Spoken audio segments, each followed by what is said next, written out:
মই এতিয়া গৰু বদলি কৰিবলৈ আহিছোঁ। গৰু বদলি কৰিবলৈ আহি ওচৰৰ আমি যিখন পথাৰ ৰুইছিলোঁ সেই পথাৰখনৰ মানে এনেকুৱাই বোকা হৈ গৈছিলে, আপুনি আপোনালোকে চাওক, সেয়া পুৰা বোকা। সেইবিলাক দেখিছেনে? গোটেই বোকা বোকা হৈ আছে। সেউজীয়া হোৱাই নাই, গোটেই পোকে পাতবিলাক খাই শেষ কৰি দিছে, একেবাৰে খেৰৰ নিচিনা কৰি দিছে। আমাৰ ধান পাম নাপাম কোনো ঠিকনা নাই। আৰু আমাৰ ঘৰটো এইফালে আছে, সেইফালে দেখিছা যে এই বাঁহ এজোপা, সেইফালে এই মাজত, সেই বাৰীখনৰ এই মাজৰ সেই তামোল গছ পানী থকা সেই লেকটোৰ পোনে পোনে সেইফালে আমাৰ ঘৰ আছে। এইটো আমাৰ পাছফালৰ ৰাস্তা। সেইফালে লেজাই অঞ্চললৈ যায়।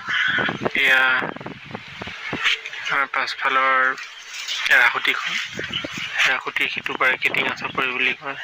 সেই জেগাডোখৰ আছে, বহুত প্ৰাকৃতিক মনোমোহা ঠাই এডোখৰ। এই ৰাস্তাটোলৈ আহিলে ঘৰলৈ যাবলৈ মন নাযায়। এভাৰগ্ৰীণ, চিৰসেউজ সকলো।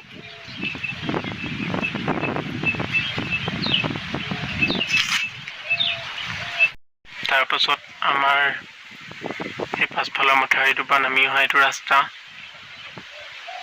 এইটো ৰাস্তাটোৱেদি মই এতিয়া আহি আছোঁ বৰ্তমান।